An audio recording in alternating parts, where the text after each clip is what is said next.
The date is February 26th, 1991. The place is a barren, wind-scoured stretch of Iraqi desert, known only by its map coordinates, a location so remote that most of the men stationed there couldn't point to it on anything but a military grid. To the outside world, this moment is the dramatic high point of Operation Desert Storm. But for the armored crews of the Tawakalna division of the Iraqi Republican Guard, this is simply the edge of existence, the farthest reach of everything familiar. The weather is apocalyptic. A shamal, a roaring, blinding sandstorm, has swallowed the battlefield. Visibility has collapsed to under 1,000 meters, in many spots to less than 50. The sky is neither day nor night. It is a suffocating swirl of brown and gray dust that devours light, muffles sound, and turns the world into a featureless void. Inside the cramped, sweltering turret of a Soviet-built T-72 M1, an Iraqi tank commander named Ahmed presses his eye to his periscope. He sees nothing. The battlefield has vanished. Ahmed is no poorly trained conscript. He belongs to the elite Republican Guard, the armored spearhead of Saddam Hussein's military might. He has fought Iranian forces for years. He understands the tempo of armored warfare, and he knows one iron rule: tanks do not fight in weather like this.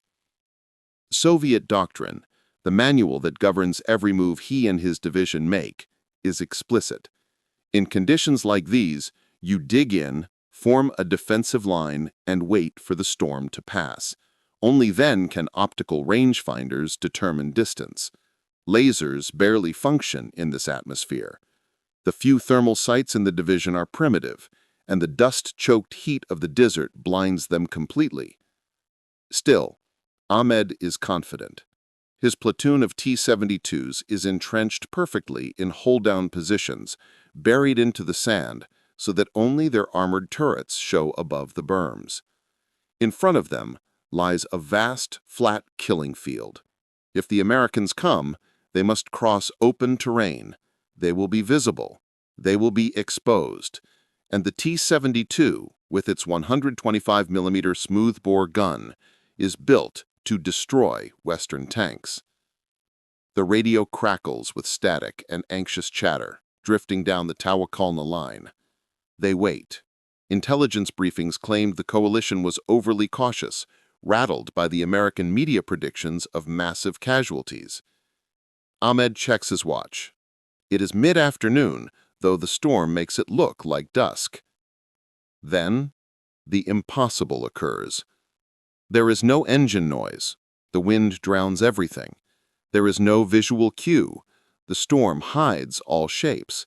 There is only raw, violent physics. 300 meters to Ahmed's left, the leading T-72 of a neighboring platoon suddenly comes apart. It doesn't catch fire. It doesn't lose a track. It detonates, ripped from its defensive berm as if seized by an invisible giant. The turret, 12 tons of steel, is torn off the hull and hurled into the air, spinning like a toy, before crashing down in a plume of dust. A heartbeat later, the sound reaches Ahmed. A sharp, thunder-cracking blast that slices through the howling wind. He shouts into his headset, desperate for information. "Mine! Mine strike in Sector 4! It must be a mine. Or perhaps an airstrike, though no aircraft could possibly fly in this storm. It cannot be a tank. No machine on Earth can see through a sandstorm, detect a dug-in target, and destroy it from long range before the target is even aware it is being hunted." But then it happens again. Another T-72 on his right erupts into a fireball. This time, Ahmed catches a glimpse of the initial strike, a tiny flash, razor bright, followed instantly by the catastrophic explosion of the tank's ammunition carousel. A column of fire shoots hundreds of feet upward, turning the swirling dust into a glowing inferno. Panic infects the radio net. "Contact front! Contact front. Where are they? I see nothing. My optics are clear. There is nothing there. Ahmed whips his turret left and right, frantically scanning the storm. His heart pounds. He searches for a muzzle blast, for the black smoke of a diesel engine, for the silhouette of a Challenger or an Abrams. The storm hides everything. Fire at will. Fire into the sector, the battalion commander orders, his voice cracking. The Iraqi line erupts in desperation. Dozens of T-72s unleash blind fire into the sandstorm, high explosive rounds and APFS darts streaking into the void. The ground trembles under the recoil of their guns. For a moment, the sheer volume of Iraqi fire feels almost comforting. They are the Republican Guard, the lions of Babylon. They will drown the unseen enemy in steel. But the enemy is not deterred. Through the swirling dust, a shape begins to materialize. Not a formation, a single, dark silhouette, moving with terrifying confidence. It bursts from the storm not slowly, but at attack speed, roughly 30 kilometers per hour, gliding over the dunes with mechanical precision. Ahmed goes rigid. The outline is wrong, too low, too wide. The turret is angular, sharp, alien compared to the rounded domes of Soviet designs. And the gun remains perfectly level, stabilized as if untouched by the rugged terrain. He watches, frozen, as the gun on the approaching shadow recoils. The flash is strange, clean, almost smokeless. Before Ahmed can even register the shot, the T-72 directly ahead, his platoon sergeant's tank, explodes. The projectile moves too fast to be seen. It slams into the glacis plate, the thickest part of the T-72's armor. It neither deflects nor breaks apart. It passes through the hardened steel as though the tank were made of soft clay. The interior is vaporized instantly. The dark shape continues forward. It does not pause. It does not readjust. It does not need to. The American tank continues firing while in motion, sliding through the sand like a predator cutting through murky water. It is completely surrounded. According to every traditional rule of armored warfare, this lone intruder has driven straight into a perfect kill zone. Within engagement range are at least 6 T-72 tanks and 4 BMP infantry fighting vehicles. Ahmed understands this instantly and shouts at his gunner, "Target front 400 meters! Fire! Fire!" The gunner fights frantically with the manual controls, trying to line up the crude reticle on the fast-moving silhouette. The autoloader slams a sabot round into the breech of Ahmed's cannon. "Identified," the gunner calls. "Kill it," Ahmed commands. The T-72 lurches backward as it fires. The round streaks across the distance. It is a solid shot. In normal circumstances, it should be a killing blow. But the impossible repeats itself.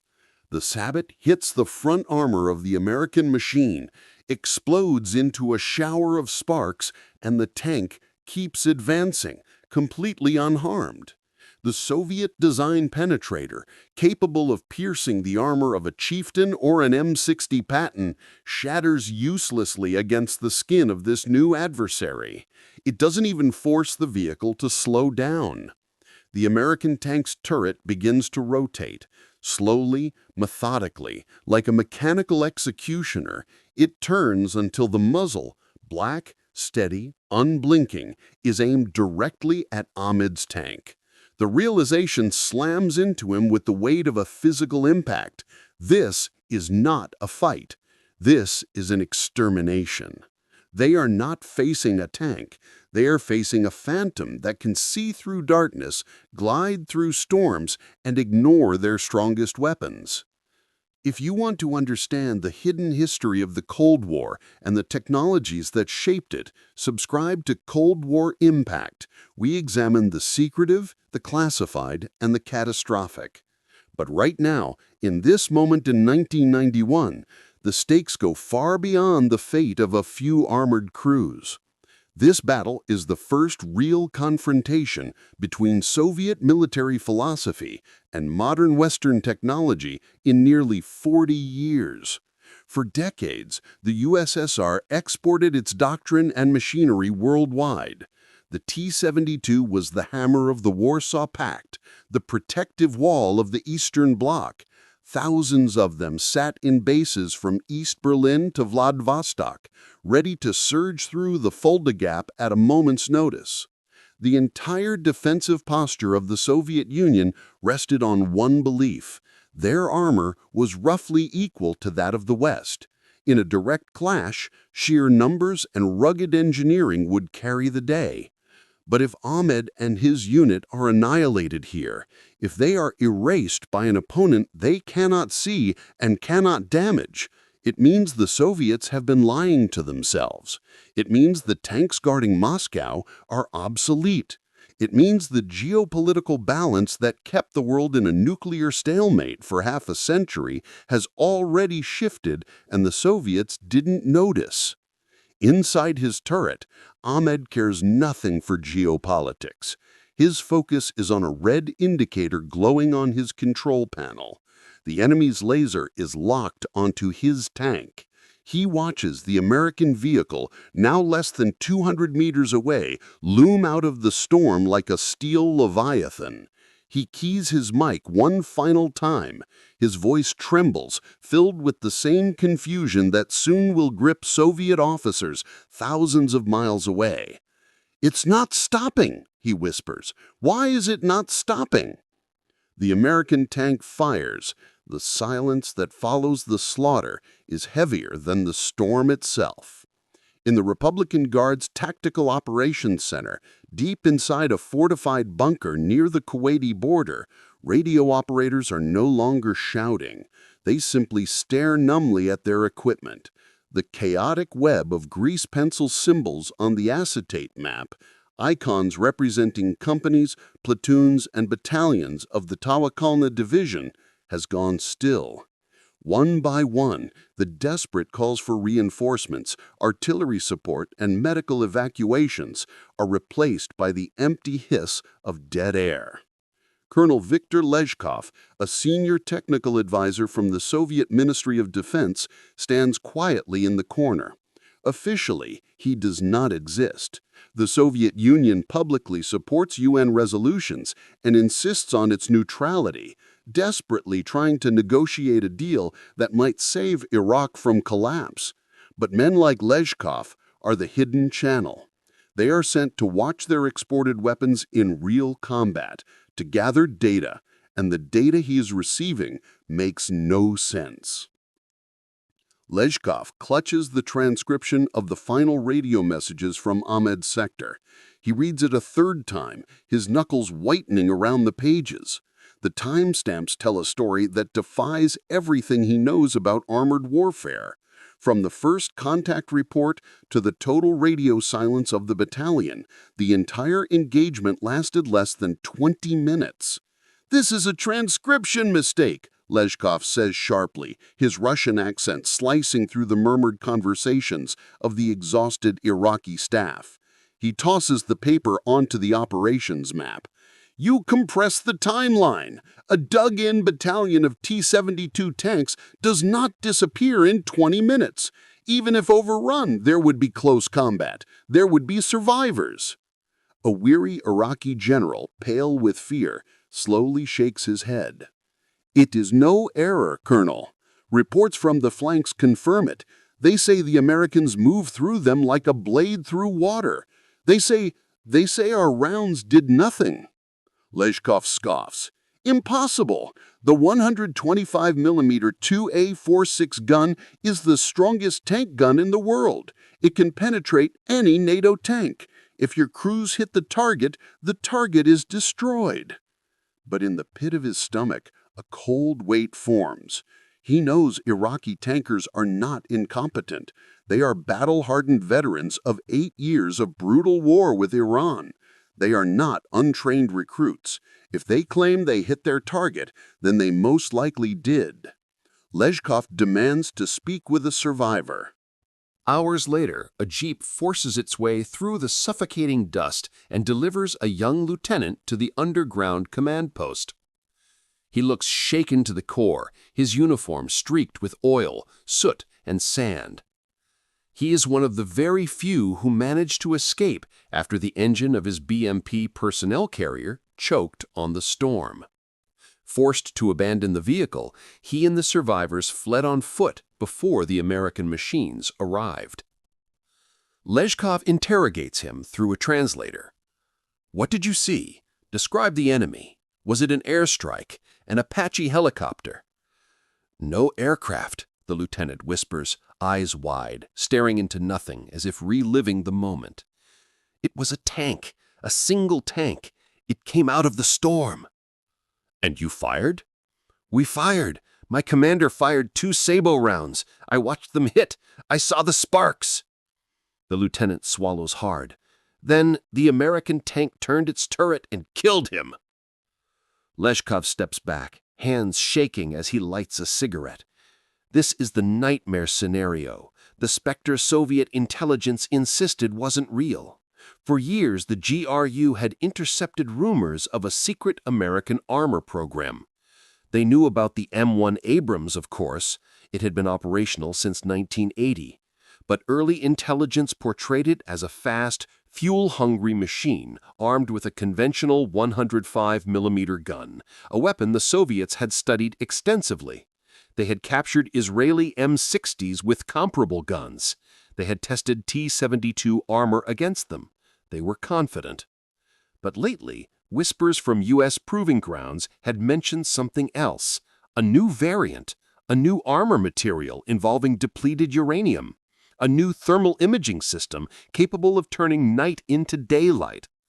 Lezhkov and his colleagues in Moscow had dismissed these claims as Western propaganda, exaggerations, boasts. No thermal sight could peer through a sandstorm. Infrared scattering made such performance physically impossible. And no armor could walk away from a point-blank hit by a T-72. The sheer kinetic energy should tear any machine apart. Yet, here was a living witness insisting that physics had been rewritten. As night deepens, rumors about the mysterious American weapon begin spreading through Iraqi trenches like a plague. Soldiers refuse to call it Abrams. They adopt new names: the Whispering Death, the Silent Beast. Reports trickle in from other units, chaotic, inconsistent, and horrifying. One document claims an Iraqi T-55 column was annihilated from 3,500 meters away. Lezhkov circles the number in red ink. 3,500. Absurd.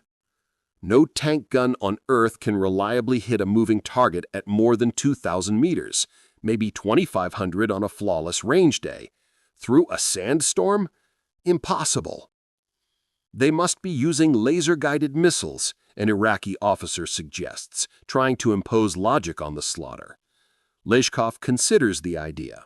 It is the only explanation that still fits within known military doctrine. Perhaps the Americans have flooded the line with infantry carrying advanced wire-guided missiles, or they are using a new low-flying drone armed with precision anti-tank warheads. Yes, Lezhkov agrees, desperate for a rational foothold. It must be a new missile. The tank chassis is a decoy. They are drawing your fire while hidden missile teams hit you from the sides. That explains the range. That explains the accuracy. It is a comforting lie, one that allows them to believe the enemy is still fighting within the rules of conventional warfare. Missiles can be jammed, infantry can be suppressed. There is still a chance. But then, evidence arrives that destroys the missile theory completely. A reconnaissance team recovers a piece of American ammunition lodged in the engine block of a wrecked truck after having passed through a T-72. Under the harsh fluorescent lights, Lezhkov inspects it. It is a dense, metallic rod, no explosive filler, no fins, no sensors.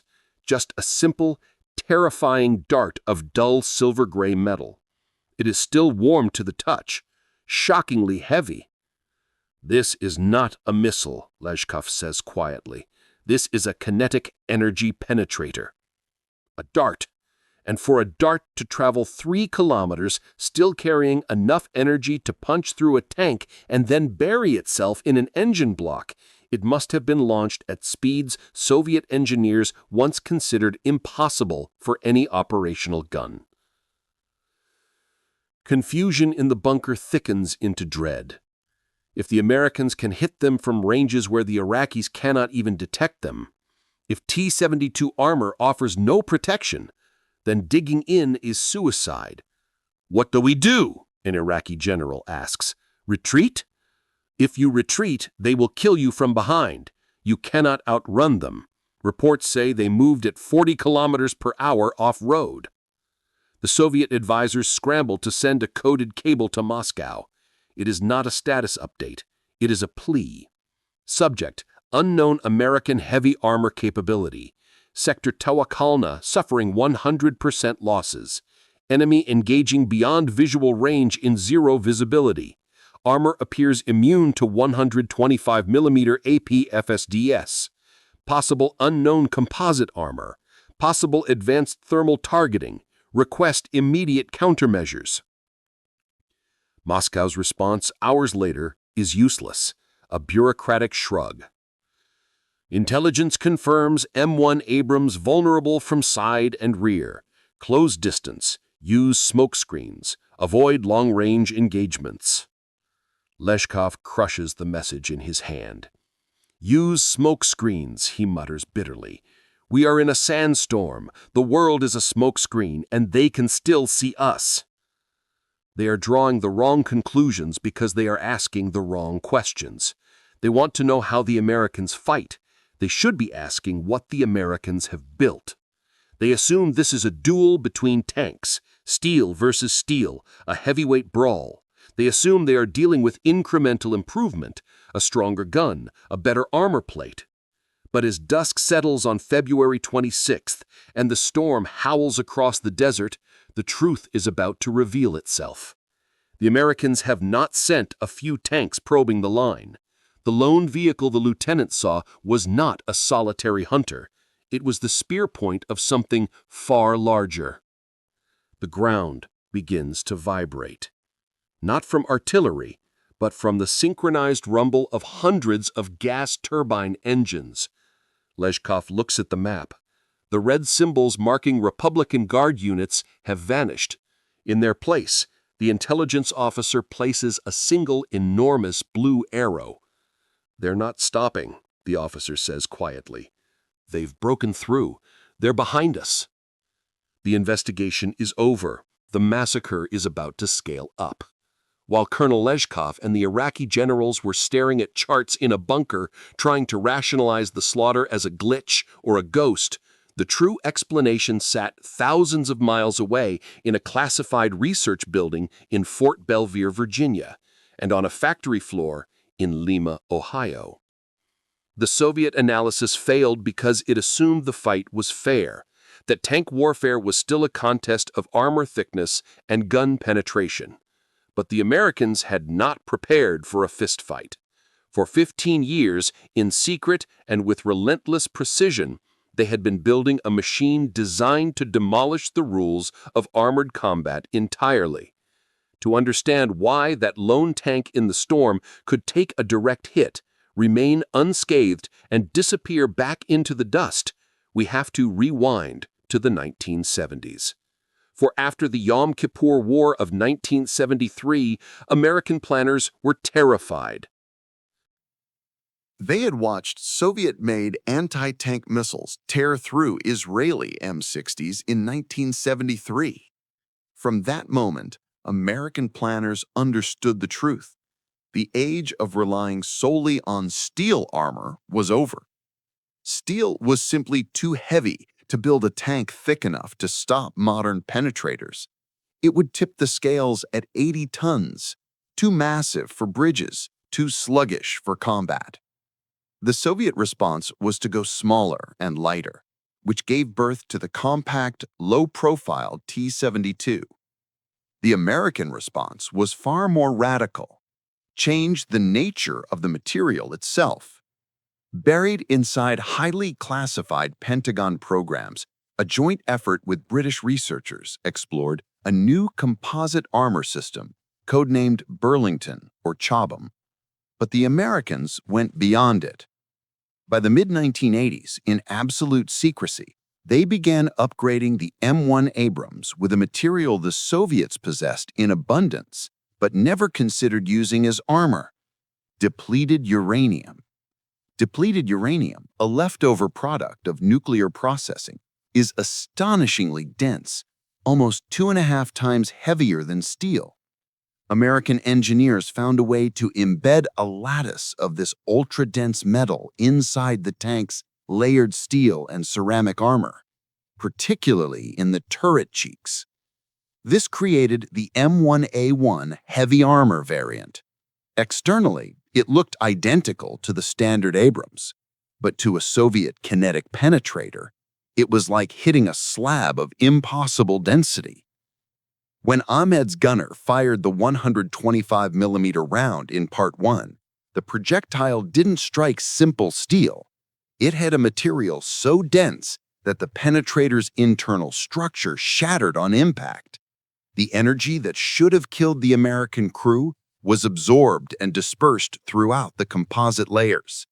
The crew survived not by chance, but because they were inside a rolling vault engineered to defeat a type of physics the Soviets hadn't imagined. But the armor only explains why the Abrams lived. It doesn't explain the slaughter. It doesn't explain how American tanks could see through a sandstorm that turned the world into a solid brown wall. The key was the doghouse, the boxy glass-fronted sensor on the right side of the turret. While Soviet T-72s relied on active infrared spotlights, which, like flashlights in fog, just reflected back into the optics, the Americans had mastered thermal imaging. Thermal sights didn't look for light. They looked for heat contrast. Inside a sandstorm, dust particles and the surrounding air were relatively cool, but a T-72's engine glowed like a furnace. Its tracks rubbed heat into the sand. Its gun barrel radiated warmth after firing. To an Abrams gunner peering through thermal optics, the storm simply did not exist. The world appeared in sharp gradients of black and white. The background was cool and dark, and the Iraqi tanks stood out like glowing white silhouettes. While Ahmed pressed his face to optics that showed nothing but brown haze, the Abrams gunner saw him clearly. Saw the heat plume of the exhaust, saw the commander's head in the hatch, saw the exact center of mass. This was the enormous advantage. The Americans weren't fighting blind. They were fighting in daylight. And then there was the weapon itself, the mysterious dart Leshkov had examined. The Americans designated it M829A1. Crews called it the Silver Bullet. It was an armor-piercing, fin-stabilized, discarding sabot round, but unlike Soviet or Iraqi ammunition made of steel or tungsten, its penetrator was also made of depleted uranium. The physics behind this were devastating. A tungsten rod deforms and mushrooms when it strikes armor, losing its penetrative power. But a depleted uranium penetrator self-sharpens. Layers shear away in a way that keeps the point intact, maintaining its energy the deeper it goes. Even worse, depleted uranium is pyrophoric, meaning the dust created as it cuts through armor spontaneously ignites from friction. So when the Abrams fired at a T-72 from 3 kilometers away, it launched a dart moving at 1,500 meters per second, indifferent to wind, sand, or weather. It sliced through the glass's plate like a sewing needle through fabric and flooded the interior with burning metal. The fuel ignited. The ammunition carousel, positioned unprotected under the turret, detonated. The impossible moment from Part 1 was merely the intersection of three technologies acting together: heavy composite armor, thermal imaging, and depleted uranium penetrators. Now shift inside that American tank, call sign Eagle 6. The environment is not frantic. It is a calm, practiced rhythm of lethal professionalism. The tank commander, a captain, is not shouting. He studies his display and gives a simple, steady order. Driver, stop. The turbine engine winds down into a soft, high-pitched hum, nothing like the loud diesel roar the Iraqis were listening for, which is why they never heard the Abrams coming. Gunner, Sabo, tank, direct front. Through the thermal viewer, the gunner watches the glowing white shape of a T-72 at 1,700 meters. The laser rangefinder pulses. The computer instantly calculates wind, temperature, barometric pressure, and projectile drop. Identified. Fire. The round leaves the cannon. The breech recoils. The smell of propellant fills the turret. Target destroyed. The commander says flatly. Driver, move. Scan right. They are outnumbered and surrounded by an entire armored division, but in the blindness of the storm, numbers mean nothing. The T-72s are like blind men swinging clubs. The Abrams is a sniper with night vision goggles. The mystery is solved, but the story is not over, because the Soviets and Iraqis are about to face the truth. What happens when an entire armored cavalry regiment, equipped with these technologies, smashes into their line at full force? The analysis phase is finished. The real blow is about to land. Late in the afternoon, the sandstorm begins to break. The suffocating wall of dust thins into a drifting haze. For the Iraqi commanders of the Tawakkal-Nanala division, this should have been a moment of relief. With visibility returning, they could finally use their optics again. Restored visibility should have meant hope for the Iraqi defenders. It should have allowed them to coordinate, to use their optics again, to finally bring the mysterious attacker into the open where battalions of guns could tear it apart in daylight. Colonel Lezhkov, monitoring the battle through a secure rear area link, fully expected a counterstrike. Now you can see them, he told the Iraqi general. Now you can overwhelm them. They must be low on fuel. They must have outrun their supply lines. But when the haze thinned and the ghost was finally exposed, every man peering through a gun sight felt his stomach drop. It was not a single tank. It was not a rogue patrol. Stretching across the clearing horizon, emerging from the dissolving storm like a line of steel leviathans, was the entire 2nd Armored Cavalry Regiment of the United States Army. Perfectly spaced, turrets sweeping in unison, advancing with a relentless, unstoppable momentum. The lone tank from earlier had simply been the tip of a vast armored wave. For the Soviet advisors in the bunker, the realization hit as hard as a physical blow. This was the moment they had feared since 1945. They were not facing an equal opponent, they were staring at a superior species. What followed, the Battle of 73 Easting, was not a battle at all. It was a dismantling. The Iraqi soldiers fought courageously, but their efforts were hopeless. As the American Abrams tanks crested the dunes, the T-72s opened fire in desperation. This was the moment the Soviet investigation reached its grim conclusion. Reports flooded in. Target hit, no effect. Target hit again, no effect. Iraqi crews were landing direct strikes. They were following Soviet doctrine to the letter, waiting until the enemy reached inside 1,000 meters, firing their best penetrators, and still nothing happened. The Abrams simply absorbed the impacts and kept driving forward. The Soviet rounds shattered against the depleted uranium armor, leaving little more than faint gray smears on the surface. Then the Americans returned fire. The technological gulf became horrifyingly clear in the brutality of the Abrams counterattack. Soviet designers had placed the T-72's ammunition carousel beneath the turret to conserve space, a calculated gamble, assuming the tank's low profile would keep it safe. They were disastrously wrong. When a depleted uranium penetrator pierced a T-72, it instantly ignited the ammunition carousel. The resulting overpressure detonated so violently that it hurled the turret, a 12-ton piece of armor, into the air.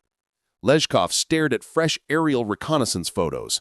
Row after row of T-72 hulls lay scattered across the desert, their turrets blown off and resting upside down meters away. It looked as though some giant child had wandered through the sand, popping the heads off toy soldiers. The collapse of Soviet armored doctrine was laid bare in a single company's performance.